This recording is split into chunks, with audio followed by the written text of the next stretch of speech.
ရှေးဟောင်းအစဉ်လာနဲ့ခေတ်သစ်အလှတရားတွေပေါင်းဆက်ရာရွှေရောင်လွမ်းတဲ့ဒီမြေကပါတမိုင်းဝင်အမွေအနှစ်တွေရဲ့ခံညားထေဝါမှုပကံမြေရဲ့အလှတရားတွေနဲ့အထူးအတိတ်နဲ့ပစ္စုပန်ကိုတသားတဲ့ရှက်နွယ်လို့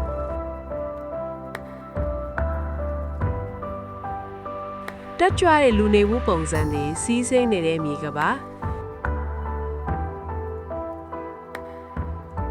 ရန်ကုန်မြို့ပြရဲ့ညအလှနဲ့အတူရှေ့သို့လမ်းချီနေတဲ့မျိုးဆက်သစ်တွေရဲ့အိမ်မက်များ Happy thing ya နှွေးထွေးတဲ့အပြုံးတွေ Here comes the water ရိုးသားတဲ့နှလုံးသားတွေရှိရာရိုးရာရင်စင်းမှုနဲ့အဲဝိချေပုံမှုတွေအမြဲရှင်သန်နေတဲ့မြန်မာနိုင်ငံမင်္ဂလာပါမြန်မာနိုင်ငံမှာကြိုဆိုပါရစေ